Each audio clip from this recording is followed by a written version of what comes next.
시청자 여러분 안녕하십니까? 시민의 편에서 시민의 눈높이로 이야기를 하고자 마련했습니다. 티브로드 대시민토론회 진행을 맡은 김현웅입니다. 지난 2016년에 치러진 20대 국회의원 선거를 보면 전체 공약 7,687개 가운데 이행이 완료된 공약은 불과 19%밖에 되지 않는다고 하는군요. 공약을 이행하고자 하는 후보자들의 이행에 대한 의지도 부족한 면이 있지 않나 이런 생각과 더불어서 시민들이 진정으로 원하는 정책이 뭔지를 몰랐기 때문이다라는 의견도 있습니다. 그래서 저희가 오늘 이 자리를 마련해서 이번에 선거에 나오는 후보들에게 시민들이 진짜로 원하는 정책은 뭔지 그 정책 사항을 직접 전달하고자 합니다. 이 자리를 채워주신 분들 먼저 소개를 좀 해드리겠습니다. 시민위원석에는 강서구, 서대문구, 동대문구, 종로구, 중구, 노원구, 강북구, 도봉구, 광진구, 성동구 총 10개 구의 주민들께서 함께 하고 계십니다. 어서 오십시오. 반갑습니다. 반갑습니다.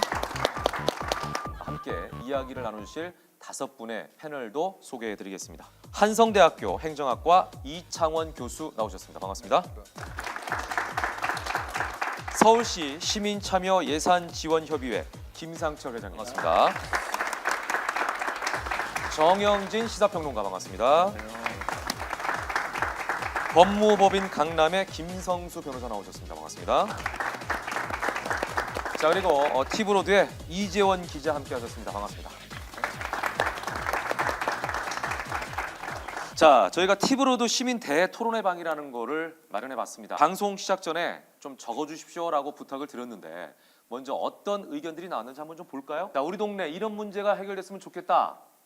거창이라는 분, 거리에 산재돼 있는 노점상 정비 좀 부탁드려요라고 보내주셨고, 노점상 문제가 많이 있네요. 열정이라는 분도 써주셨고, 이라고 써주신 분은 지역의 발전도 중요하지만 지역 주민의 의식 개선에 대해서 신경 써주면 좋겠다. 자바라님은 북한산을 접하고 있는 자치구의 각종 건축 등 규제 제한을 완화와 사유재산권 권리 행사 규제를 좀 풀어주십시오. 이렇게 얘기해 주셨고, 많은 분들이 지금 가재을이라는 분은 혹시 출마하시는 분인가요?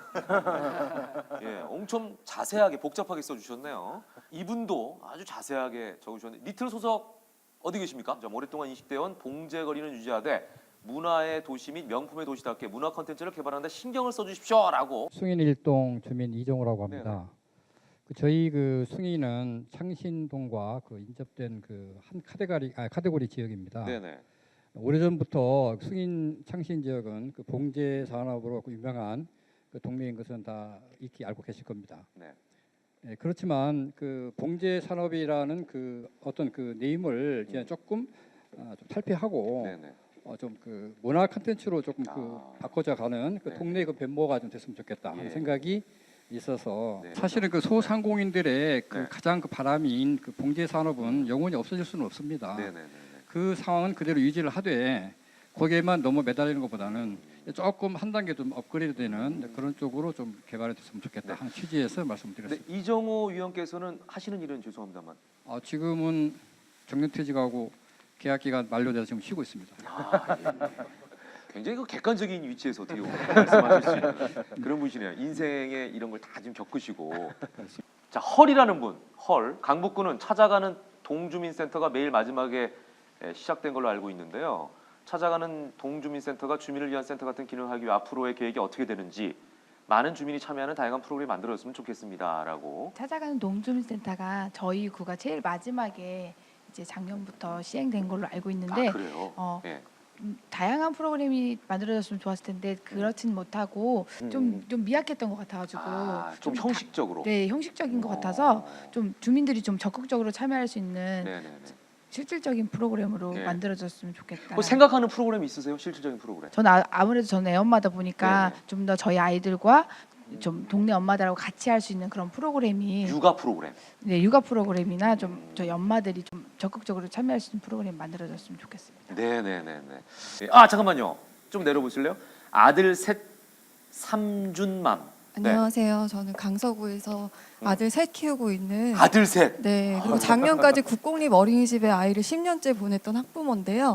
10년째 아이들의 급식에 대한 걱정은 학교 급식은 중학교, 초등학교는 굉장히 안정적으로 교육부 안에서 네, 네. 안전한 식재료를 사용할 수 있게 해놓고 근데 어린이집은 관할 그 부서가 보건복지부다 보니까 네. 늘 테두리 안에서 벗어나 버리는 거예요. 그래서 1,745원이 현재 최저식비가 10년째 동결 상태이고요. 그리고 아이들 그 1,745원으로 그 조리할 수 있는 것은 간식 두 번의 간식 그리고 점심 한 끼. 생각해 보세요. 지금 빵 하나 사 먹어도 1,700원짜리 빵이 있어요. 근데 그 아이들이 세 끼를 거기 어린이집에서 먹는데 안전한 식재료는 담보할 수 없어요. 지자체별로 그리고 친환경 급식을 장려하는 지자체가 있고 장려를 전혀 하지 못하는 저희 강서구도 있어요. 예, 제가 늘 물어보면 저소득층 때문에 아이들한테 지원할 수 없다라는 말씀을 계속 해오셨고 그리고 지자체에서 의지가 별로 없어요. 공동구매 업체 선정에 참여하는 학부모위원으로 참여를 했는데 네. 그 업체를 선정하는 과정에서도 너무나 지나치게 형식적이었고 어린이집 그 식재료를 업체를 선정하는 원장님들 또한 식재료에 대한 안전성에 대한 부분을 언급하시는 분이 단 한 분도 안 계셨어요. 늘 클레임이 빨리 됩니까? 뭐 서비스 괜찮아요? 뭐 몇 프로 하면 저희는 뭐 줄게요. 뭐 이건 김영란법에 위반된다라고 저는 생각이 들었는데 그런 건 아니라고 하더라고요. 업체에서 너무나 이 그 대규모의 그 네네네. 파이잖아요. 어린이집에 예, 예, 예. 강서구는 또 특히나 인구 대비 출산율이 그렇죠. 가장 많거든요. 예. 그래서 오늘도 제가 지자체에 일단 공무원을 만나러 갈 거긴 해요. 오늘도? 제가 작년에 제가 어린아이를 졸업했지만 예. 남아 있는 아이들 또한 지금 안전한 급식이 담보되지 않기 때문에 예, 지자체에서 더 신경을 써서 GMO 원료, 네. 그러니까 친환경을 다 쓰지 못하더라도 GMO로부터 안전한 유전자 네. 변형식품은 네. 아이들한테 안전하지 못한 식재료이기 예. 때문에 가급적이면 뭐 된장, 고추장, 간장, 뭐 식용유, 올리고당 요 정도만이라도 네, 네. 좀 바꿀 수 있도록 예. 지자체에서 좀 업체 선정을 할 때 그런 기준을 명확히 세워서 친환경이 어렵다면 그런 기준은 좀 세워주셔서 좀 의지를 보여주셨으면 좋겠다. 워낙 그 엄마의 마음으로 좀 얘기를 하셨어요. 정작 이제 이분의 아이들은 다 졸업을 했지만 네. 또 다른 아이들에 대한 걱정, 엄마의 마음으로 좀 얘기를 해주셨고 굉장히 자세하게 얘기를 해주셨어요. GMO가 뭔지 잘 모르는 분도 계실 텐데 전문적인 용어까지 써가시면서 연구를 좀 많이 하셨네요. 오늘 녹화가 끝나고 나면 또 지자체 공무원을 만나러 가신다고 합니다. 행동으로 옮기시는 이런 분들이 계시기 때문에 아마 좀 더 개선이 되지 않을까 이제 이런 바람을 좀 가져보고요. 지금까지 사회 개혁, 혁신, 적폐 청산 이 모든 것이 실패한 이유는요. 항상 공급자 위주였습니다. 정부가 이렇게 하겠다. 네. 그러니까 하향식이었거든요. 우리한테 필요한 것은 시민이 재창조된 상향식 개혁이 필요한 겁니다. 그러기 위해서는 시민들도 조직화돼야 되고 그 의견도 정리가 돼야 되고 예를 들어서 오늘 가셔서 공무원분하고 얘기하실 때 네. 모르는 용어를 막 사용해요 그분들이. 그러면 그때마다 스탑 시키십시오. 그러면서 이 용어가 무엇이고 어떤 근거로 이야기하는지 네, 네. 그러니까 모르는 사람에게 막대하는 거거든요. 뭐 온라인상으로 홈페이지에서 답변을 받을 때 보면요. 네, 네. 공무원들이 귀찮으니까는 법령즉 그대로 오려서 그냥 올려놓습니다. 이거 보고 이해하세요. 이래서 안 되는 겁니다.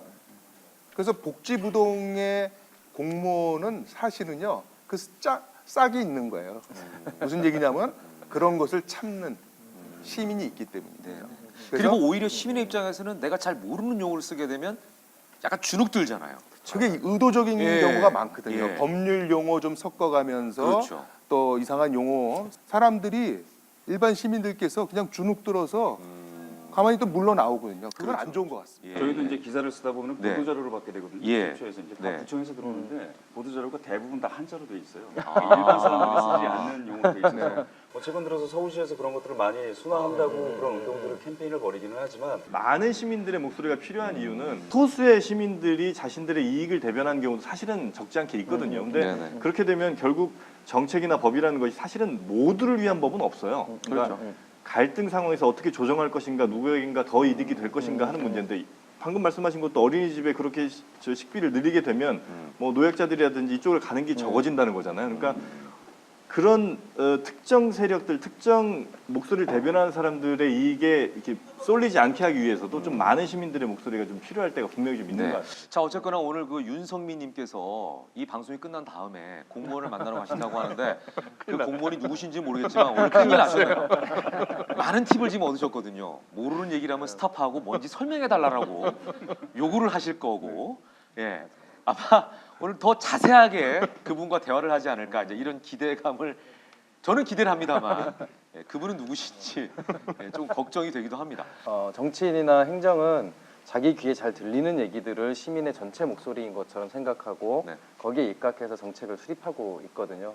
그러니까 많은 문제들이 있더라도 그걸 목소리 내서 내지 않으면은요, 그건 없는 목소리와 마찬가지입니다. 그래서 자기가 처해 있는 상황에서 최대한 목소리를 크게 내주시고 그렇게 하셔야 소근소근 거려서 문제를 해결할 수 있는 사람들이 이미 있습니다. 네네. 근데 거기에 들어가지 못하는 사람들은 좀 더 큰 목소리로 얘기를 해주셔야 네. 그 민의가 바뀔 수 있다라고 생각을 합니다. 네. 자, 최근 시민들의 의견이 모여서 법이 바뀌거나 새로운 법이 제정되기도 합니다. 가장 최근에 이슈가 됐던 게 소방관 눈물 닦아주기 법. 이 법 개정을 위해서 시민들이 적극 실제로 참여를 했고요. 과거와는 달리 최근에는 시민들이 직접 법 제정에 있어서 본인들의 목소리를 내고 있는 게 이제 현실입니다. 자, 그렇다면 우리 법은 어떻게 제정이 되나 하는 부분에 대해서 좀 궁금하네요. 네, 법의 중요성에 대해서 좀 법조인으로서 말씀을 드리자면 네네. 법이라는 것이 사회의 규칙을 정하는 거거든요. 그래서 분쟁이 생기게 되면 이 법을 기준으로 해서 누가 옳은지 누가 틀렸는지를 정하게 됩니다. 그리고 이 법은 입법부, 국회에서 정하게 되는 것인데 이 국회에서 정함에 있어서도 결국엔 이 국회의원들이 국민들을 대표해서 선출이 된 사람들이고 네네. 우리의 목소리를 내주십사 해서 저희가 선출을 하는 분들이지 않습니까?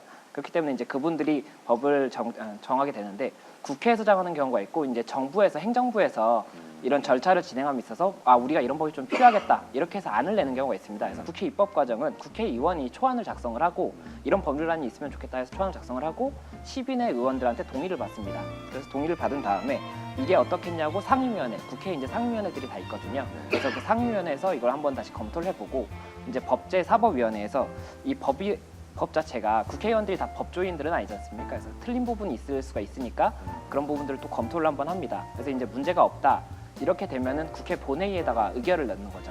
그래서 이게 이런 법이 생기면 좋겠다 안 좋겠다를 다수결로 이제 정하게 되고 다수결이 통과가 되면 그 다음에 이제 정부로 이송을 하게 돼요. 국회에서 이렇게 정했는데 정부에서 이걸 한번 검토해보고 공포해 주세요 이렇게 하게 되고 정부에서 이걸 확인한 다음에 대통령이 공포를 하면 그 다음에 효력이 보통 20일 정도 후에 발생을 하게 되는데 이게 국회에서 이제 이루어지는 입법 절차이고 우리 이종호님께서 문화 콘텐츠를 좀 많이 만들었으면 좋겠다라고 했을 때 여기에 대해 지역구의 의원이 문화 콘텐츠 발전법을 좀 발의하자 이렇게 되면 이제 그걸 가지고 국회에서 의결해가지고 만든다 이렇게 이제 생각하면 좋을 것 같아요. 그죠? 조금 네. 오해가 있으실 수가 있는데 네. 구의원분들께서 만드실 수 있는 것은 법이 아니라 조례입니다. 아, 조례. 자치구. 예. 지방자치제를 지금 저희 우리나라에서 네. 실시를 하고 있기 때문에 이 조례라는 거는 그 지방을 이제 우리는 이런 규칙을 정할 거야라고 하는 것인데 네, 네. 이게 법을 넘어서면 안 되겠죠. 그래서 그 효력의 범위가 법에 한계가 있고 그리고 또 국민들에 대해서 뭔가를 제재를 가할 때는 네. 법에 위임이 없는 이상은 불가능한 부분이 있습니다.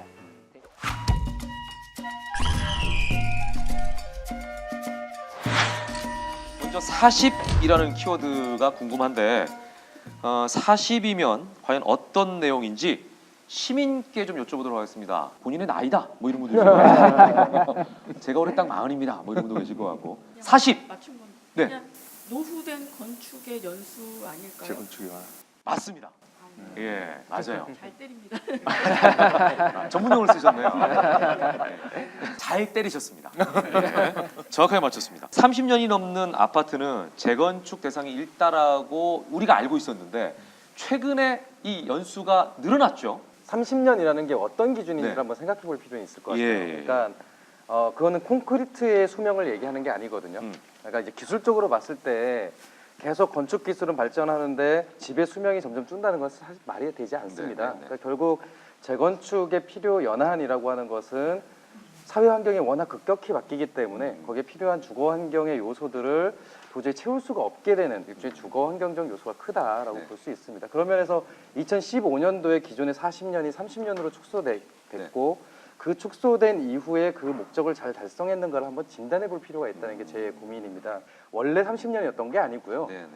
박근혜 정부 시기에 부동산 경기 활성화라는 이유로 기존에 40년이었던 걸 30년으로 축소한 겁니다. 2015년에.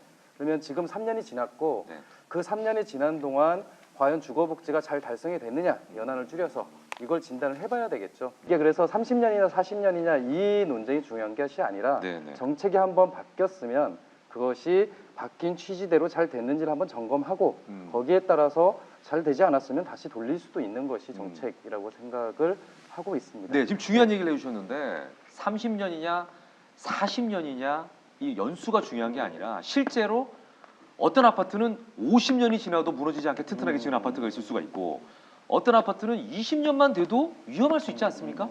자, 이런 부분에 대해서 안정화 하는데 문제점이 좀 생기지 않을까 하는 생각이 드는데 이게 외국 사람들이 와서 깜짝 놀라는 플랜카드가 하나 있습니다. 뭐냐면은 안전진단 통과 이렇게 써 있어요. 외국 사람들은 어떻게 이해를 하냐면은 안전하다라고. 너희 아파트가 굉장히 안전하다는 뜻이구나. 예. 근데 그걸 이렇게 플랜카드까지 붙이느냐 이렇게 오해를 해요. 원래 뜻은 뭡니까? 니네 아파트 새로. 이렇게 위험해서 재건축하겠다. 재건축을 해야 된다라는 걸 받았다라는 얘기 아니에요? 맞아요. 그건 경제적 이득만 생각하는 거 아닙니까? 그렇기 때문에 지금 말씀하신 것처럼 사실은 30년, 40년, 50년이 중요한 것이 아니라 본래 취지인 그 건물의 구조 안전이 시민에게, 주민에게 위해가 되느냐 안 되느냐 위주로 저 뒤에 나오지 않습니까? 구조 안전성이라는 거가 그래서 이번에 개정된 게 그 비율이 높아진 것이거든요. 아, 그러네요. 할머니 뼈 감자탕. 엄마 손 칼국수. 이런 걸 보면 외국인들이 엄마 손으로 칼국수를 만들어? 막 이렇게 이제 오해할 만한 얘기가 지금 저희가 웃고 있습니다만 안전진단 통과가 비슷한 개념이 아닌가 이런 생각이 듭니다. 안전진단의 어떤 그 설계 강화라든가 이런 부분이 지금 굉장히 강화가 됐기 때문에 이게 내가 살고 있는 집이 무너지지 않는 이상은 재건축이 안 되는 거예요. 그래서 이와 관련돼서 사실 아파트 단지 내에서는 굉장히 그 주민들이 불만이 굉장히 많이 터져 나오고 있고. 그렇죠. 집 자체의 안전성뿐만 아니라 그 외의 주거 환경 자체가 중요한 거죠. 농구 상계동이 이제 30년 도래를 해서 그쪽이 굉장히 그 기대를 지금 갖고 계시는 분들이 많은데 그쪽은 이런 거예요. 사람들이 살고 있기 때문에 아파트 자체의 안전도라든가 이런 것들은 문제가 사실은 없습니다. 왜냐하면 계속해서 이제 장기수선 충당금이라든가 이런 것들이 들어가서 계속 수리를 하기 때문에 건물이 하루아침에 무너지지 않아요. 문제는 수도꼭지를 틀면 상하수도가 다 녹이 슬어서 녹차 라떼라고 녹물이 나옵니다. 그런 거 경험하신 분들이 상계동에 사시는 분들은 분명히 계실 거예요. 그러니까 그런 거에 대한 불만 이런 것들이 터져 나오고 또 지하 주차장이 없는 거. 지상 주차만 있는 곳은 또 주차난 때문에 고생하시고. 노원구의 부동산이 실제로 빨간불이 들어온 곳이 있다고 합니다. 노원구에서 오신 시민의 이야기를 직접 한번 들어보면 좋을 것 같은데 어디 계시죠? 네, 노원구 상계동에 살고 있습니다. 네, 아파트에 사십니까? 네. 그 아파트도 혹시 지금 연한이 20년 가까이 되어가고 있습니다. 예. 그럼 불편함이 혹시 있으신지 현재? 제가 좀 무딘 스타일이어서 그래서 잔잔하게 웃음을 주시네요. 전혀 불편함이 없다. 예, 뭐 엘리베이터 잘 올라가고 내려가고 하면은 왔다 갔다 잘 하는데 뭐 녹물 라떼도 안 나오고. 녹물은 아직 안 나고 이제 주차- 배관이 좀 빠지긴 하더라고요. 어떤 거요? 배관 이제 수도 배관 배관이 예. 좀 느슨해져서. 예, 느슨해져 빠지는 경우가 좀 이제 생기는 것 같고요. 30년, 40년 되면 예. 너무 오래된 아파트라 다시 재건축을 해야 된다고 얘기하지만 실제로 외국 같은 경우는 런던 같은 경우는 70년이에요 평균이. 예, 그리고 뭐 미국도 뭐 한 50년 정도가 되거든요. 그러니까 아파트 우리 콘크리트라는 게 그렇게 뭐 20년, 30년 사이에 막 무너지는 것들은 아니고 다만 지금 이제 재건축이 문제가 되는 거는 정부도 지금 재건축 연한을 지금 40년 하겠다 뭐 이렇게 얘기를 하는 거는 지금 아파트 가격이 들썩들썩 한다고 하는 곳들이 어디냐면 서울 강남의 일부 한 3, 4구 정도의 재건축 아파트 중심이란 말이에요. 그러니까 맞아요. 지금 아파트 값이 이렇게 좀 불안하다라고 자꾸 이렇게 뭐 가격을 좀 낮춰야 된다고 얘기하는 것 중에 핵심이 바로 그 재건축 아파트이기 때문에 결국 사람들이 이게 무너져서 혹은 뭐 이게 좀 안전에 문제가 있어서 재건축하는 게 아니라 이거 아파트값 올리기 위한 재건축들을 많이 하니 그런 것들은 이제 결국 사회적 비용으로 많이 우리 사회 전체가 좀 부담해야 될 비용 아니냐. 그래서 그런 것 말고 조금 더 살 수 있다면 좀 더 뭐 고치고 살자 뭐 이런 네, 네. 의미로 좀 봐야 되겠죠. 예, 예. 정부의 정책이 강남 쪽에 집값 상승에 초점을 두는 건 괜찮은 것 같아요. 그런데 실제로 여기에만 신경을 쓰다 보니까 다른 지역의 그 재건축 기준이나 내지는 도시 관리의 기준도 다 강남에 맞춰지는 듯한 인상입니다. 그러니까 상대적으로 예, 조금 그러니까 이쪽이 형평성이 안 그렇죠, 맞다는 그렇죠. 거죠. 그러니까 말씀해주신 대로 노원이나 혹은 그 강서와 같이 과거 이제 집단적으로 아파트 단지가 조성된 곳 같은 경우는 네, 네. 주거 환경에 문제가 있을 수 있죠. 그런데 강남의 땅값을 잡겠다고 동일한 기준을 다른 지역에 이렇게 적용을 하다 보면 결국에는 이것이 너무 강남 위주의 재건축 규제나 내지 이런 것들이 네네. 다른 주민들의 상황을 못 보게 만든 게 아니냐라는 오해가 있을 수 있다고 생각합니다. 저는 그런 네. 면에서 오히려 강남의 땅값을 잡는 것은 잡는 것이고 주민들이 원하는 주거 환경 개선은 또 개선대로 고민하는 이런 정책들이 좀 필요한데 좀 투트랙으로 갈 필요성이 너무 있다. 재건축 재개발이라고 하는 한 가지 정책 수단만 갖고 이 두 네. 가지를 다 담으려고 하니까 예, 예. 계속 이렇게 정부마다 음. 엎치락 뒤치락 이렇게 하는 것 같아요. 일관성이 좀 없이. 아마 정부 입장에서도 약간 시행착오를 하는 게 아닌가. 네, 이런 그렇죠. 느낌도 없잖아 아니, 있는데. 근데 그런 예. 짧게 말씀드리면 네. 정부 입장에서 그런 게 있어요. 예를 들어서 노원구의 아파트가 이제 거의 한 몇 년 사이에 어마어마하게 지어졌단 말이에요. 네. 뭐 분당, 일산 비슷비슷한데 네. 그럼 그 아파트들이 예를 들어 재건축 일시에 들어간다 치면 그 아파트에 살고 계시던 분이 어딘가로 가야 돼요. 가야죠. 예. 그럼 그분들이 어딘가로 옮겨갈 때는 역시 뭐 그렇다고 갑자기 대전이나 뭐 부산으로 가실 리는 없잖아요. 네. 서울 안에 어딘가로 예, 가셔야 되는데 예. 그럼 그분들이 한 2, 3년 정도 사실 만한 전세가 또 어마어마한 공급이 있어야 되는데 그렇죠. 갑자기 그런 공급이 생길 리가 없거든요. 예. 그러니까 이걸 좀 순차적으로 그렇게 좀 지으면서 자꾸 재건축을 할 필요가 있는데 너무 일시에 몰릴 경우 네. 굉장히 좀 혼란이 좀 우려가 된다는 예. 거죠. 정부 입장입니까? 제가요?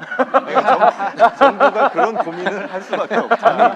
사실 실질적으로 네, 네. 30년을 기다렸던 분들이 많이 있는 거예요. 이제 대상이 된다. 네. 근데 이 숫자, 이 통계가 참 재밌는 것이 앞으로 3년간 재건축 연한 30년을 채우는 게 서울에서 13만 5천 가구라 그럽니다. 그런데 잡고자 하는 강남 4구에 해당되는 비율이 16.5%밖에 안 되는 거예요. 낮네요. 나머지가 노원, 도봉, 양천, 동작이에요. 몰려 있네요, 좀.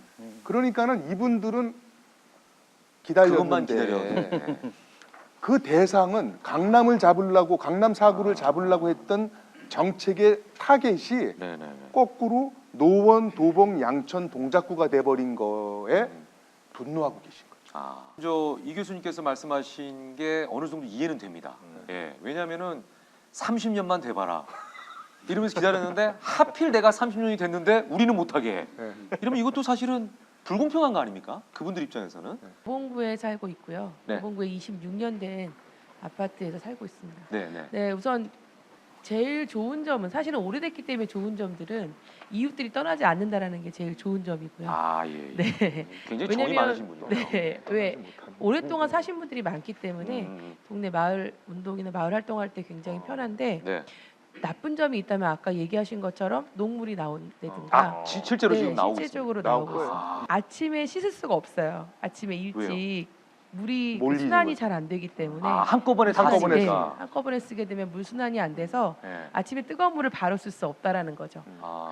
그런 불편 사항이 있고 문화 콘텐츠를 누릴 수 있는 문화적인 네. 시설들이 예. 들어오지 못한다라는 게 좀 아쉬운 점이고요. 그러니까 상대적인 박탈감이 좀 있는 네. 거죠. 그리고 저희 동네에서 있었던 사건인데 주차 시설로 인해서 굉장히 많은 갈등, 사건들이 많이 있었거든요. 네. 지금 그 지상 주차장만 있는 네. 형편이시고. 그러면 그 아파트는 지금 어떻게 지상 상황이 주차장 진행되고 때문에 매일 그 경비하시는 아저씨들께서 발레하시나요? 예, 발레 또 하실 때도 있고 또는 아파트 층으로 올라오셔야 되는 경우도 있기 때문에 그런 네네. 불편 사항은 있죠. 네. 아까 우리 교수님 얘기하신 것처럼 재건축을 바라는 분들도 계시고 그렇지 네. 않은 분들도 맞아요. 많이 계시거든요. 예. 그래서 이런 부분들은 사실은 어떻게 정책적으로 바로바로 변하는 것이 아니라 시민들이 좀 그 내용들을 좀 숙지할 수 있고 네. 그 내용들을 좀 깊이 좀 이해할 수 있는 시간들이 네. 정책에서도 좀 녹아졌으면 좋겠습니다. 예.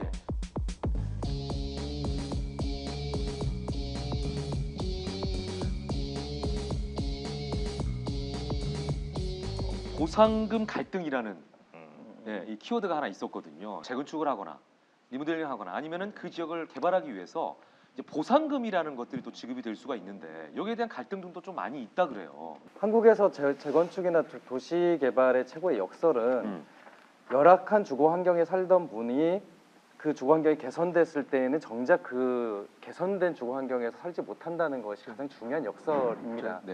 예, 그러니까 사실은 이 문제를 해결하려면 주민들한테 자력으로 맡겨놔서는 안 됩니다. 그러니까 조합원들이 주민들이 자기 돈을 내고 재건축을 하고 재개발을 하도록 하게 되면 무리하게 용적률을 요구할 수밖에 없고요. 그 분양 수입을 가지고 재건축을 또 다시 하게 되는 이런 악순환으로 들어갑니다. 네. 결국 여기서 매듭을 풀어줄 수 있는 것이 공공투자인 거죠. 그러니까 지금 이제 도시계획시설이나 여러 가지 그 기반 시설이 다 재개발 사업의 일종의 엎어서 진행되는 방식이에요. 그러니까 기부 체납 방식으로 재개발을 추진하면 거기에 일부를 기부 체납으로 이렇게 표현하자면 뺏어오는 방식이라는 것이죠. 그러니까 공공에 투자를 하지 않고 거기에 따라서 민간에서 투자되는 것들에 대해서 일부를 가져오는 방식으로 기반 시설이 만들어지면 당연히 보상금이라는 게 다시 필요한 거고 재정착이라는 것이 필요함에도 불구하고 임대주택을 줄여서 분양주택을 늘리고 싶어하는 욕망 이런 것들이 계속 생길 수밖에 없는 것이죠. 단순히 그 공공의 보상이라고 하는 것들이 단순히 뭐 떼를 쓰거나 혹은 공공의 어떤 뭐 그 이익, 그러니까 사적 이익을 추구하거나 이런 관점으로 배관시할 것이 아니라 정말 정당하게 사회적으로 규제를 쓰려면 그 규제에 따르는 정당한 보상 구조라고 하는 것들을 진짜 한번 논의할 때가 되지 않았나. 예를 들어서 서울시 한 해 예산이 한 400조쯤 된다면 아마 뭐 공공에서도 얼마든지 그런 뭐 공원이라든지 각종 주민 편의시설이라든지 문화시설 다 만들어 줄 수도 아마 있을지도 모르겠어요. 그런데 굉장히 어쨌든 예산이라는 건 한정된 자원을 효율적으로 혹은 뭐 정의에 입각해서 이제 분배를 해야 되는 것인데 어떤 아파트 단지가 재건축 들어가는 데 있어서 그들의 갖는 이익 중에 일부를 떼어다가 공공으로 기부를 하거나 혹은 뭐 어떤 문화시설을 만드는 건 저는 그래서 나쁘다고 생각하지는 않거든요. 이런 방식이 정부의 혹은 뭐 지방정부의 재정이 투입되지 않으면서도 그래도 효과적으로 공공의 이익을 좀 같이 가져갈 수 있는 방법이 아닌가 싶어서 여기에 무조건 이런 예산이라든지 이런 게 투입되는 것이 반드시 옳지는 않을 수도 그 있겠다는 부분에 생각을 대해서는 합니다. 요거 하나를 더 추가를 하고 싶은데요. 그러니까 민간 쪽에서 기부 체납이나 내지 이런 것들을 하게 되면 반드시 반대급부로서 도시계획적 인센티브를 줍니다. 이를테면 이제 용적률이라는 건데 사실 도시가 난개발이 되는 이유는 사실 그것 때문에 그렇거든요. 그러니까 정부는 한정된 예산을 우선순위에 따라서 효과적으로 배분해야 되는 책임이 있는 것이고 그렇다면 도시의 환경을 급격히 바꾸면서 재정을 아낄 것이냐 아니면 재정 여력에 맞춰서 순차적으로 도시를 개발하면서 그 여력에 맞춰서 순차적으로 갈 것이냐는 사실은 정책 의지나 내지는 정책의 판단인 겁니다. 근데 지금은 여력도 되지 않는데 너무 동시에 깔아놓는 거죠. 그리고 이것이 여력이 없으니까 알아서 하라라는 식으로 방치를 하고 기부 체납 부담이나 임대아파트 부담을 민간에게 떠넘기고 있다라고 한다면 주민들 입장에서는 당연히 공존을 위해서 필요한 시설인데도 불구하고 이것 때문에 내가 피해를 본다는 생각을 할 수밖에 없는 구조라는 것이죠. 그러니까 이거는 좀 풀어야 될 것 같습니다. 지금 말씀하셨지만 그 중구에서 중구 다산동에 아마 그 주차장 문제 있을 겁니다. 그 공영 개발과 그 일반 사익의 충돌 문제거든요. 주차난이 심각하다고 판단한 중구는 이곳에 주차장 건립을 진행하고 있습니다. 하지만 일부 주민들은 생각이 다릅니다. 도로 안쪽인 골목으로 들어가 봤습니다. 집집마다 주차장 건립에 반대하는 현수막이 붙어 있습니다. 주차장 건립으로 수용 계획이 잡혀 있는 곳은 29가구. 이 가운데 대다수는 현 부지 수용 계획에 부정적입니다. 4가구는 이미 보상 절차를 밟았지만 9가구는 지난 2016년 구청을 대상으로 주차장 건립을 취소해달라며 소송을 제기했습니다. 법원의 입장에서 봤을 때는 이거는 사익의 침해다 이렇게 보기 때문에 사실 이 문제는 공익이라는 가치와 개인들의 사익이 충돌됐을 때 그걸 매번 법원의 판단을 구할 것인가. 저는 그거는 사회적 비용이 너무 많이 드는 것 같고 그 전에 해결할 수 있는 기제를 어떤 국민적 공감대와 공론화 과정이라든지 이런 걸 통해서 이제 만들 때가 된 것 같습니다. 자, 그래서 여기서 하나 좀 여쭤보고 넘어갈게요. 우리 저 김 변호사님께 보상금 문제라는 거는 법적으로 좀 정해진 기준 같은 게 있나요? 기준이라고 딱 이렇게 정해져 있다고 보기보다는 네. 근거 법들이 굉장히 다양하게 있습니다. 예. 그래서 보통 가장 크게 보상 문제가 생기는 이유가 네. 금액적인 부분이거든요.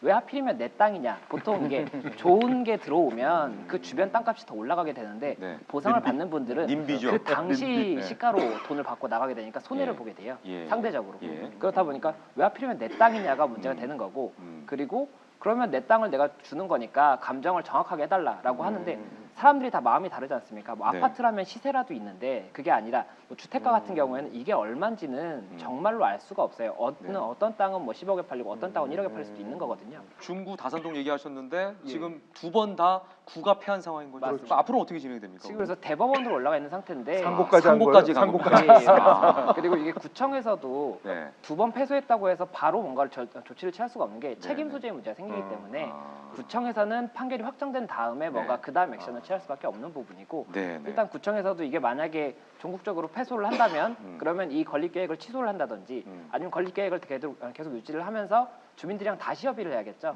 그럼 저희가 뭐 이런 걸 해드리겠다 아니면 뭐 네네. 다른데 환지를 드리겠다 이런 식으로 좀 진행이 되지 않을까 싶은 예상이 듭니다. 주민들 입장에서는 주차난이 없다. 예. 라고 하는데 구 입장에는 주차난이 있다.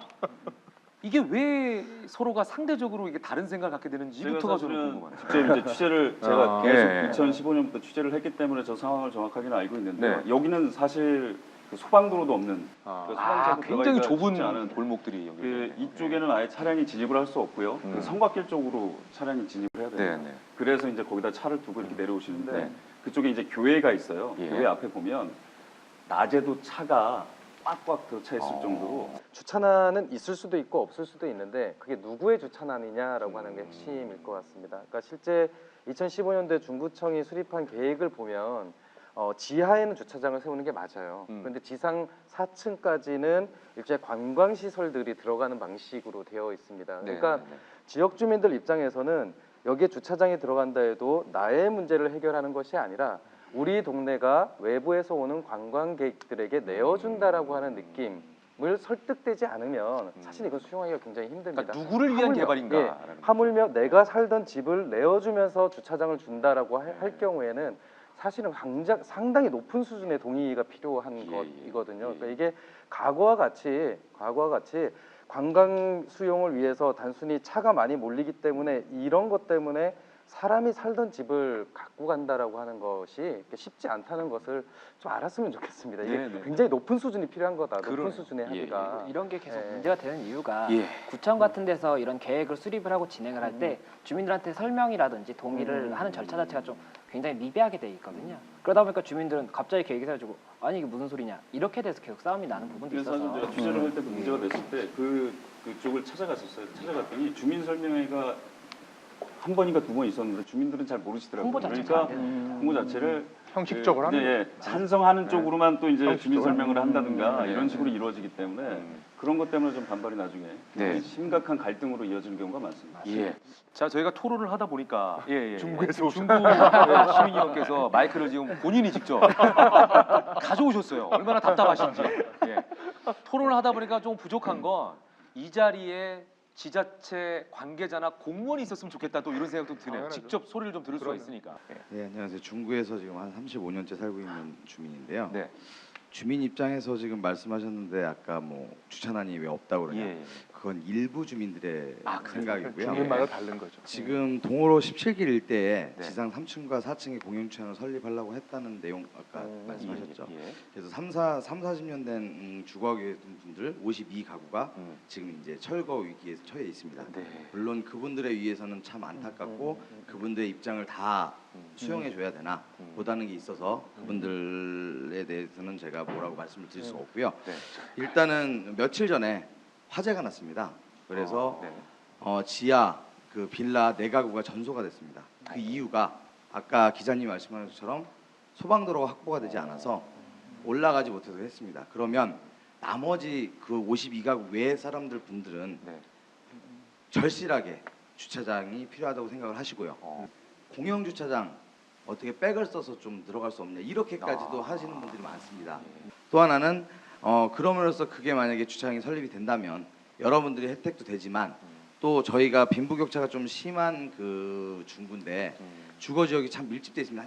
한쪽은 상업이 막 발달을 돼 있지만 그래서 뭐 그 구청에서 말하는 한양 성곽길을 컨텐츠를 이용해서 관광 명소를 또 만들 수도 있고 지역 경제 활성화나 또 그 다산동 그 지역이 몇십 년째 지금 고도 제한으로 묶여 있습니다. 그걸 또 이걸로 인해서 이런 계기로 인해서 좀 완화할 수도 있고 윈윈할 수 있는 게 충분하거든요. 근데 그렇게 시각적으로 주민들이 52가구의 얘기만 듣고 설문을 해서 항상 하는 거는 좀 아니라고 생각해서 답답해서 제가 말씀드렸습니다. 예. 저희가 논의를 하는 중에 마치 이제 전체적인 그 중국 구민들의 의견인 양 그분들이 다 주차난이 없다라고 얘기하는 건 아니다. 라는 또 다른 분의 입장에서 얘기를 전해주셨습니다. 그러니까 52가구와 또 나머지 주민들의 생각이 다를 수도 있다. 그리고 조금 더 말씀을 드리자면 제가 안 그래도 이 주차장 문제를 좀 이야기를 들으면서 생각한 게 소방 도로 자체가 안 된다는 거는 굉장히 중요한 부분이거든요. 위험할 수 있는 부분이기 때문에 이 주차장 하나의 문제가 아니라 도로 자체가 좀 이제 개설이 되고 해야 되는 부분입니다. 근데 그런 부분들이 다 개발이 되려면 이제 비용적인 문제도 있고 하기 때문에 뭐 그런 것도 이제 구에서 다 신경을 써서 좀 이렇게 진행을 해야 되는 부분이겠지만 예, 어쨌든 주차장에 국한되는 부분이 아니고 그리고 주차장 같은 경우에 이렇게 계획이 세워졌고 이거에 대해서 누군가는 희생을 해야 되는 것이 아니냐라고 이야기를 할 게 아니라 구에서 아니면 시에서 이에 대해서 완전한 보상을 해줄 수가 있어야 되는 겁니다. 그 보상금만 뭐 그 토지에 대한 감정가만 줄 게 아니라 이사 비용이나 이런 부분들이 당연히 발생을 하는 거지 않습니까? 그럼 전학을 하게 되면 교복도 사야 되는 거고 그런 부분까지도 완전한 보상을 한다면 당연히 나가시는 분들도 그런 뭐 불만이 적겠죠. 근데 그런 부분들이 안 되다 보니까 문제가 되는 거여서 그런 부분들에 대해서 지금 평당 지금 보상을 해줄 수 있다고 구청에서 얘기하는 거는 제가 알기로는 1,500만 원 선에서 1,700만 원 정도 선입니다. 그런데 주민들이 원하는 거는 3,000만 원이 넘어요. 2배가 넘죠. 그러니까 이 갭 차이가 워낙 큰 겁니다. 그러니까 요것을 중간에 보완할 수 있는 그런 부분들이 좀 없을까 취재하면서도 굉장히 안타까운 부분들이 있었거든요. 중구청에서는 얘기하는 게 이제 법적으로 정해져 있기 때문에 더 이상 해줄 수 있는 건 없다. 이렇게 얘기를 하니까 거기서 딱 막히더라고요. 그러니까 법조인으로서 말씀을 드리자면 그 경우에는 감정을 하게 됩니다. 그래서 감정을 하면 아마 1,500, 1,700이 감정가로 나오는 되고 그 금액으로 진행이 될 게 아마 맞습니다. 감정 자체가 굉장히 좀 공정하게 진행이 되기 때문에 사실은 그 금액이 맞는데 이제 그 주민들은 어떤 이야기를 하는 거냐면 거기에 이제 들어올 때 기대 수익이 있지 않습니까? 그러면 갑자기 옆에 있는 데가 굉장히 비싸게 팔리는 경우가 있어요.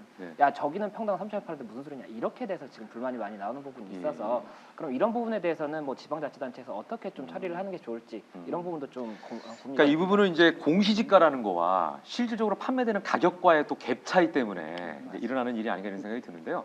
이렇게 공영주차장 같은 경우에는 워낙 그 공공이익을 위한 시설이기 때문에 사실 우리 집 앞에 있으면 좋겠다라고 유치를 원하는 분들도 계시겠지만 혐오시설 같은 경우는 우리 집에 앞에 없었으면 좋겠다라고 하는데 님비 현상이라는 게 또 있지 않겠습니까? 그래서 님비에 대한 이 키워드를 좀 지금부터는 얘기를 해보도록 할 텐데요. 예산결산위원회 심의 과정 중에서 전액 삭감됐던 폐기물 집화장 건립 예산안이 수정 예산안으로 재상정됐습니다. 이에 광장동 주민들은 머리띠를 동여매며 수정 예산안을 통과시켜서는 안 된다는 뜻을 나타냈습니다. 주민 2명이 반대의 뜻을 외치다 밖으로 끌려나갔고 폐회가 된 다음 여러 주민들이 찬성 구의원들에 대한 항의 표시로 의원 사무실에 찾아가는 등 일대 소란이 벌어졌지만 구의원들은 이미 의회를 떠난 뒤여서 일촉즉발의 상황은 벌어지지 않았습니다. 자, 지금 관련 기사를 보셨습니다만 이제 광진구에 대한 이야기인데 님비는 이제 워낙 많은 문제들을 갖고 있습니다. 광진구가 25개 자치구 중에서 유일하게 이게 집화장이 없습니다. 쓰레기 집화장이. 그래서 쓰레기 집화장을 만드는 곳을 고민을 하다가 이곳을 선정하게 된 거예요. 그러다가 이제 이곳에 위에는 공원이 만들어지고 지하에는 폐기물 집화장을 집어넣겠다고 하니까 주민들이 어마어마한 반대에 부딪히고 있는 거죠. 매립지로 가기 전에 쓰레기를 이제 모아야 되는 장소가 필요한 건데 악취 문제가 이제 크게 대두되지 않을까 이런 생각이 들어요. 위치를 바꾸거나 이런 방법은 없습니까? 제가 광진구에 삽니다. 그래서 너무 이 지역을 잘 알고 다만 요 아파트는 아니라는 것 때문에 제가 말씀드릴 수 있는데 저는 그냥 행정학적으로 말씀드리는 거예요. 주민에 대한 이해가 좀 필요하다는 거죠. 뭐냐면은 광진구가 일단 좀 이 기자님 말씀하신 것처럼 25개 자치구 중에서 유일하게 쓰레기 집화장이 폐기물 집화장이 없었다라는 것이 굉장히 뭐 어떤 나름 뭐가 좀 있었던 거예요. 그런데 광진구라는 데는 뭐냐면 1995년에 그 성동구에서 분구를 하면서 일종의 우리가 베드타운 비슷합니다. 산업이라든지 상업지구 이런 게 전혀 없어요. 네네네. 그래서 서울시 평균 상업지역 비율이 4.3인데 광진구가 1.29 최하입니다. 굉장히 낮네요. 예. 그러니까 어떻게 보면은 도시 개발 이런 거는 전혀 안 되고 안정적으로 옛날에 그 단독주택 같은 것도 평수가 굉장히 큰 집들이 많이 있어요. 네. 그런 주거 생각을 하고 있다가 거기에 또 체육시설 들어온다고 너무 기대가 들떠 높았다가 있었겠죠. 예. 정반대로 쓰레기가 들어오는 거예요 지금. 그러니까 그런 거를 이해하지 못하고 이걸 그냥 딱 님비르만 몰아가는 게 또 싫은 거예요. 다른 구에서는 네. 집화장이 있다는 얘기잖아요. 그렇죠. 이 악취 문제를 어떻게 해결하고 있죠? 아니 보통 여기는 이제 쓰레기 적치장 뭐 이렇게 표현을 하지만 네. 다른 구에서 보통 얘기하는 것은 자원순환센터라고 그렇죠. 하는 명칭도 이름입니다. 다르죠. 그러니까 그렇게 하니까 조금 느낌이 네, 다르죠. 그러니까 실제로는 자원순환센터라고 하는 것들이 장기간 적치하는 것이 아니라 소형 수거 차량에서 갖고 온 것들을 좀 모아서. 규모화해서 네. 대형 폐기물 차량으로 다시 싣고 수도권 밖으로 갖고 가는 겁니다. 사실 쓰레기를 만드는 것은 우리 모두인 네. 거죠. 그리고 그 쓰레기는 사실은 우리가 해결할 수 있으면 제일 좋은데 우리 바깥으로 그걸 계속 내놓고 있는 중인 겁니다. 만약에 25개 자치구 중에서 광진구에 그런 집화장이 없다라고 하는 말은 광진구에서 생산된 쓰레기가 어느 구에서 모였다가 간다는 것을 의미하는 겁니다. 그렇죠. 그동안에 예, 다른 그렇죠. 구에다가 그리고 버렸다는 거죠. 예. 마치 이제 난지도가 사라지면서 김포 매립지로 서울에 있는 모든 쓰레기가 다 가고 있듯이 실제로 그렇게 드러내는 것만이 답은 아닌 것 같아요. 결국 자원순환센터는 필요하다. 우리의 쓰레기를 처리하기 위해서도 필요한데 거기서 악취 문제가 생기면 악취 문제는 어떻게 해결할 것인가. 즉 그 나타날 수 있는 문제에 대한 방지를 찾는 것이 현명한 방법이지 악취가 날 수 있기 때문에 무조건 안 돼라고 하는 방식은 그럼 정작 우리가 만들어낸 쓰레기는 어디로 갈 것인가라고 하는 질문에 답을 해야 되는 것이겠죠. 그러니까 근본적인 그렇게 문제. 생각합니다. 그러니까 예를 들어서 이걸 님비로 볼 것인가 말 것인가는 시각적인 부분이 분명히 있을 겁니다. 자치구에서는 분명히 필요한 부분이 있는 거고요. 주민들은 내 집 앞에 내 뒷마당에 쓰레기장이 들어온다는 거 반대할 수밖에 없는 거고요. 근데 광진구가 행정주체로서 하려고 했는데 주민들의 반대에 부딪혔어요. 그러면 주민들에게 물어보는 것도 좀 나쁘지 않은 방법이라고 봐요. 그러니까 광진구에는 어쨌든 있어야 된다. 그럼 어디가 좋겠느냐? 뭐 이런 후보지가 있는데 여러분이 결정하시라라고 내놓는 것도 하나의 방법일 것 같아요. 왜냐하면 다른 구에서 근데 저는 그렇게 생각 안 하는 게요. 반대를 해놓고 투표를 하잖아요. 제가 봤을 때 5군데면 20 이렇게 나올 가능성이 있어요. 근데 제가 이 말을 하다가 구청장이 임기 말년에 이건 통과시키겠다는 의지가 굉장히 강했거든요. 그러면서 주민과의 어떤 소통이라든가 이런 것들이 좀 부족했다. 그러니까 이런 님비 시설이든 아니면 꺼려지는 시설이든 이런 것들이 들어올 땐 주민들과의 소통을 굉장히 원활하게 해야 되는데 자치구에서 그런 노력들이 좀 부재하지 않았는가 취재하면서 그런 것들을 많이 좀 느꼈어요. 좀 신중해야 될 필요성도 있을 것 같아요. 예를 들면은 저희가 이제 정책에 대한 이야기를 하고 후보자들의 공약에 대한 얘기를 하고 있잖아요. 아마도 누구라고 뭐 우리가 단정 지을 수는 없지만 어떤 누군가가 조금 표를 좀 의식해서 여기에 공헌이 들어설 겁니다. 라고 아마 처음에 흘렸기 때문에 거기에 대한 상대적인 박탈감이 더 크지 않았을까 이런 생각도 해봅니다. 그래서 이 자리에서 시민들의 의견이라든지 정책을 낼 때도 신중하게 해야 될 필요성이 있다. 이창훈 교수님께서 뭐 시민위원 자격으로 그에 대한 얘기를 해주셨습니다. 광진구에서 오신 분 계시죠? 그 이렇게 일반 주택 분위기에서 사는 오래된 분이랑 이제 새로 지은 지 얼마 안 되는 아파트들이 또 있잖아요. 네네네. 극동 아파트는 좀 오래된 거고 그 안쪽으로 가면 뭐 쉐르비레라든가 이렇게 좀 신축에 가까운 아파트들이 있어요. 예. 그 주변에 사시는 좀 잘 소위 이른바 잘 사시는 분들은 별 관심이 없는 것 같아요. 근데 제가 볼 때도 아까 TV에 나오신 분들은 그 지방에서 오랫동안 털을 받고 지내신 분들이 나오는 거지. 사실은 아마 비율로 따지면 그렇게 반대하는 사람이 많지는 않다는 생각은 솔직히 들거든요. 역시 같은 구에 계시지만 서로의 상황에 따라서 여기를 각자 느끼는 온도차가 좀 있다. 상황과 처지에 따라 각자 다르게 느낀다고 생각하거든요. 도심 관광지의 소음 문제인데 보니까 그 한옥마을 포토존에서 조용히 해달라는 편만을 들고 계신 시민의 사진을 제가 본 기억이 있습니다. 거주를 할 수 없을 정도의 문제다라고 맞서는 분과 더불어서 관광지의 활성화다 이렇게 주장하는 분도 계시거든요. 어떻게 해결해야 될까요, 김 변호사님? 이게 고성방가의 경우에는 경범죄 처벌법상 아하. 네, 10만 원 이하의 뭐 과료라든지 벌금을 네네. 예, 할 수는 있습니다. 그리고 네네. 사유지의 경우에는 도로가 아니라면 출입 금지를 할 수는 있습니다. 뭐 네. 산 같은 데 가면 출입 금지가 돼 있잖아요. 그렇게는 할 수가 있는데 분명히 여기서도 이제 시끄러워서 못 살겠다는 사람이 있고 정말로 네.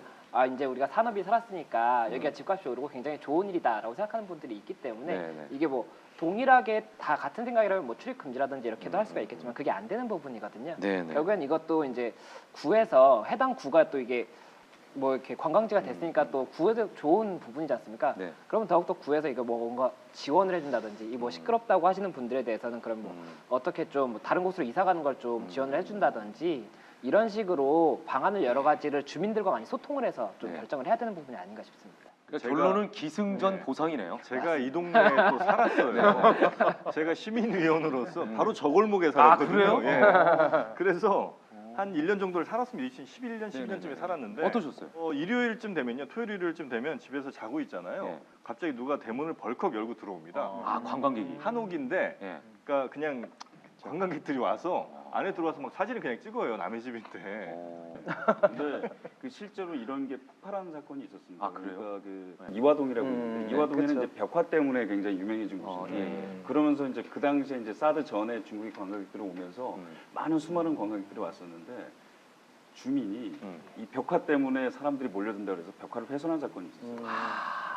그래서 이제 이권되기까지 네네. 했었는데 네네. 그런 식으로 이제 주민들이 감정적으로. 인계치에 네. 도달하게 되는 거죠. 네. 사실은 이런 주민 갈등은 좀 입체적으로 봤으면 좋겠어요. 그러니까 이거를 좋아하는 주민도 있고 싫어하는 주민도 있어. 그러니까 정말 다양하네 이런 것이 아니라 사실은 공공 정책을 필 때 누구에게 직접적으로 가장 많은 영향을 미치는지를 먼저 생각을 하고 그 부분에 대해서 좀 심도 깊은 논의를 하는 것이 필요할 것 같습니다.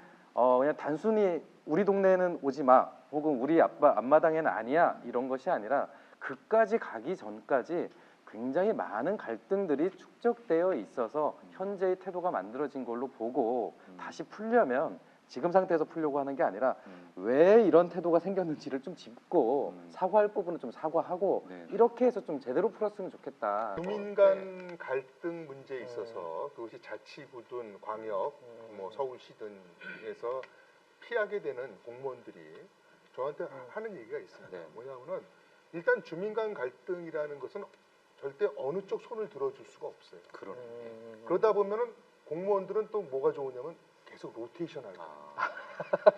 그러니까 내가 있을 때 문제 없습니다. 노원구의 백사마을이라고 이제 재개발이 들어가게 되는데 그쪽에 골목 투어를 만들었어요.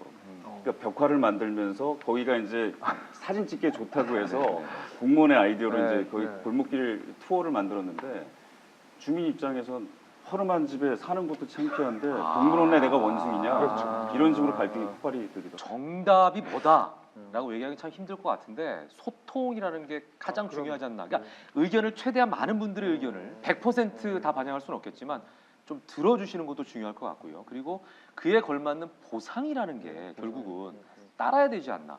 저 정영진 씨께서 만약에 우리 집 들어올 때마다 500원씩 그 생각도 했었어요. 내지는 돈을 받았다면 도우라고 하지 않았을까요? 그러면 너무 땡큐죠. 그죠? 예, 이게 이제 전체적으로 구의 어떤 활성화라든지 관광 활성화를 위해서 하는 거잖아요. 그러면 분명히 수익이 발생할 텐데 이 수익을 그 지역 주민들에게 돌려주는 방안 이런 걸 좀 연구해 보는 것도 어떨까 이런 생각을 해봤습니다.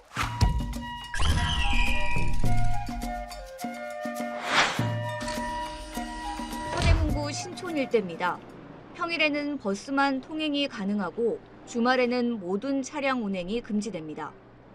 지난 2014년 대중교통 전용지구로 지정된 이후 차 없는 거리가 운영되고 있는 겁니다. 다음 달부터는 차 없는 거리가 확대될 예정입니다. 주말뿐만 아니라 금요일에도 차량이 다닐 수 없습니다.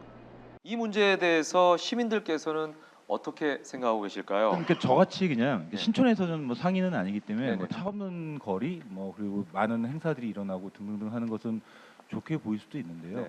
정작 이제 그 거기 계신 이제 상인분들끼리 어떤 입장은 좀 다르더라고요. 그러니까 구청 같은 경우에는 뭐 카드 회사의 어떤 빅데이터를 이용해서 매수항이 올랐다라고 얘기를 하는데 실제 이제 거기 상인들의 체감은 그렇진 않다라고 주장하는 경우도 있고. 그리고 이제 저렇게 이제 그 차 없는 도로를 만들었을 때 거기에 대한 대체로서의 뭐 주차장을 만들어 달라랄지 이런 것들에 대한 약속을 했다랄지 뭐 그런 이야기를 했었다고 하는데 그런 것들이 안 지켜지는 상황에서 이 차 없는 거리만 되는 것들은 결국 이제 어떠한 약속은 안 지켜지고 어떠한 것들만 가는 거기 때문에 거기에 있는 상인들에게 굉장히 많은 피해를 주는 것이 아닌가 뭐 이렇게 신촌이 저는 옛날로 돌아갈 수는 없다고 생각을 해요.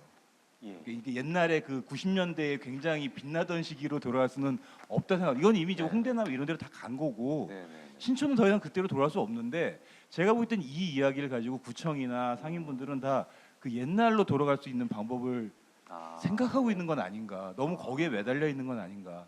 이제는 좀 현실적으로 우리가 지금 상황에서 뭘 어떻게 할 것인가에 대한 고민을 조금 더 해야 할 때인데 40대 한 중반 정도라는 걸 우리가 알 수가 있네요. 90년대 호황기를 지금 알고 계시니까 90년대 초학번이 아닌가. 네, 맞으시죠? 예, 그러시니까요. 근데 여기에 대해서 또 여러 가지 의견들이 나뉘는 것 같아요. 주민과 구청과의 갈등. 그 주민도 그냥 일반 주민, 상인, 상인도 업종가. 공급자적 시각을 아직 못 버렸다는 것이 차만 없어진 거리가 대해서는 의미가 없거든요. 차 없어지려면은 차를 둘 수 있는 주차 그러네요. 필요하죠. 그 다음에 이게 업종 변화가 심해졌다 그런 것 같아요. 그러니까 신촌을 상징할 수 있던 것들이 도리어 사라지고 뭐 패스트푸드라든지 어떤 뭐 통신사 뭐 이런 거. 그러니까 일반인들 위주의 거로 대체되는 거는 원래 의도한 것도 아니잖아요. 너무 쉽게 정책을 한 그 영향을 주민뿐만 아니라 모든 사람들이 지금 받고 있는 거 아닌가 저는 그런 생각입니다. 조금 아까 시민분께서 말씀해 주신 게 저는 굉장히 정확한 한 측면이라고 보는데 장사가 요즘 왜 이렇게 안 될까 고민하시잖아요.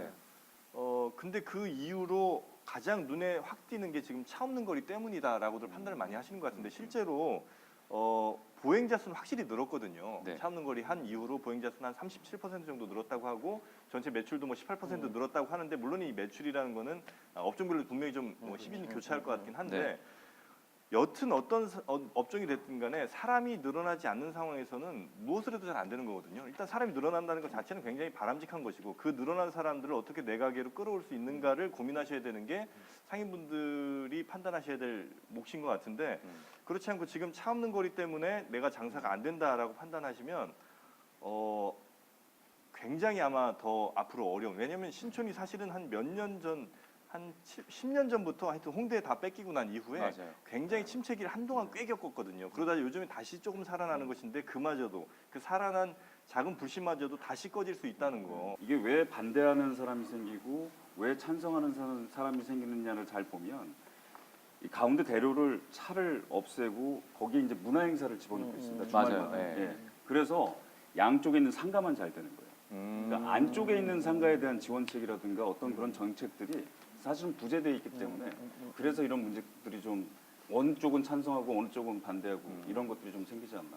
차를 가지고 오는 손님층과 다르죠. 뚜벅이로 발로 오는 손님층과 이게 좀 달라요. 소비 수준도 다르고. 예, 소비 수준도 패턴도 다르고. 다르고. 그러니까 만약에 차를 와서 바로 거기다가 주차를 하고 먹을 수 있는 분들의 이 씀씀이하고 걷는 젊은 사람들하고 또 이게 다르기 때문에 상인들의 입장에서는 또 그런 면에서 매출 자체가 좀 다를 수 있겠다 이런 생각도 좀 해봤습니다. 실제로는 그 차 없는 거리 하기 전에 신촌 상권이라고 하는 것이 이제 그 카드 사용으로 이렇게 분석을 하면 가장 많이 그러니까 돈을 쓰는 세대가 40대, 50대였어요. 그러니까 뭐 아까 이제 그 시민의원께서 말씀하셨듯이 이미 신촌 90년대 신촌 젊음의 거리, 대학가의 중심 이런 거는 사실은 끝난 거고 업종도 그렇게 전환이 된 겁니다. 40, 50대의 고깃집 중심의 그렇게 바뀐 건데 차 없는 거리고 젊은이들이 왔을 때는 당연히 안 맞죠. 기존 상권과. 그러니까 사실 이제 이걸 조정해야 될 부분이 없지 않아 있을 텐데 제가 이제 드리고 싶은 이야기는 사실 도시도 일종의 생태계와 같다라고 하는 걸 좀 이해를 해주셨으면 좋겠어요. 그러니까 어디가 잘 된다고 이걸 다 쫓아할 수는 없는 것이거든요. 집이 좀 낡고 노후 한 대가 있어야 그래도 경제적 사정이 어려운 분들이 서울 안에 살 수 있는 겁니다. 그러니까 가게가 모두 다 삐까번쩍할 거 없이 약간 선술집도 있어야 또 가난한 사람들이 지나가면서 거기서 술을 먹을 수 있는 거거든요. 그러니까 어느 순간부터 서울이라고 하는 도시가 굉장히 다양하고 복잡한 사람들이 함께 사는 곳이라는 것을 좀 존중을 했으면 좋겠는데 이게 너무 조바심이 커진 것 같아요. 신촌도 홍대처럼 홍대에서 다시 뺏어오자. 근데 홍대도 지금 죽고 있거든요. 그럼 홍대는 어떻게 되죠? 그러니까 이 비슷한 것들을 계속 이렇게 반복하면서 하는 것이 일종의 도시의 좀 그 빈곤함, 그러니까 상상력이 빈곤함 뭐 이런 것들을 좀 보는 것 같아서 좀 굉장히 씁쓸하고. 그게 이제 사실 젠트리피케이션 아니겠습니까? 그렇죠. 그러니까 다 모든 지역이 다 젠트리피케이션이 그렇죠. 되면은 그렇죠. 결국은 서울에는 경제력이 없는 분은 못 사는 전체적으로 못 거죠. 살게 네. 되는 못 거죠. 사는 다 그런 식이에요. 자, 지금 여러분께서는 티브로드 대시민 토론회 함께 하고 계십니다. 시민들의 입장에서, 시민들의 눈높이에서 의견들을 지금 수렴하고 있는데 핸드폰 다 갖고 계시죠? 예, 오픈 채팅방에 지금 여기에 대한 의견을 좀 빨리 올려주시면 좋겠는데 차 없는 거리 확대 찬성이냐 반대냐? 자, 맑은 내일님은요 확대보다는 필요한 곳 중심으로 축소를 해야 한다 오히려 이렇게 해주셨고 이승철님은 차 없는 거리는 안전과 확보에서 적극 찬성하나 분명 장점보다는 자동차에 대한 어떤 단점들도 있어서 적절치 않다라고 생각한다. 여기 계신 분들이 거의 반반으로 찬성 반대가 나뉘시는데요. 반대 이글루님. 차 없는 사람도 와서 차가 있는 사람도 와서 먹고 즐기고 차가 없는 사람도 와서 즐겨야 이게 서로 양반 균형이 이루어지는 것 같아요. 접근성에 있어서 모두가 공평해야 된다. 이런 면에서 반대다. 예. 자, 반대하는 분 중에 또 다른 의견 한 분 있으시면 이 주차장 문제는 해결이 안 되고 차 없는 거리는 그냥 가는 거예요. 이게 분명히 이제 뭐 이렇게 그 상인들이 얘기하기는 주장 측에서는 약속을 했었다. 그 주차장에 대한 약속을 했었다고 하는데 이게 지금 상황은 차 없는 거리는 그냥 가고 주차장은 안 생기고 또 소통이 안 되고 뭔가 문제가 서로 이렇게 어긋나면서 감정만 쌓이는 문제로 좀 해결되고 이렇게 지나가고 있는 건 아닌가 싶어서 좀 이런 문제가 조금 더 이렇게 그 지방선거랄지 이런 거 등등 앞으로 좀 행정의 문제랄지 있어서 좀 핵심적으로 좀 봐야 될 부분이 아닌가 이런 생각이 좀 들더라고요. 그러니까 일방적인 게 없다는 거죠, 그죠? 예. 결국 계속 제가 똑같은 얘기하는데 이번에 또 문제가 되는 것이 그러니까 사실 주말에 하다가 금요일 확대 2주부터 편성하는 확대 거죠. 편성하는 거거든요. 다음 달 4일부터 시작을 한다고 빠르면 4일부터 시작한다고 하는데 처음에도 반대했는데 요번에도 또 통과시켜? 그래서 또 갈등을 또 야기시키는 부분이 없지 않나. 그러니까 좀 소통의 부재 아까부터 계속 얘기 나왔던 거지만 그 자치구와 주민들의 어떤 소통 부재가 이런 문제점들을 좀 맞지 않는 겁니다. 그러니까 처음에 이거 할 때도 우리 반대했는데 우리가 반대함에도 불구하고 오히려 더 확대해? 여기에 대해서 아마 감정적으로 또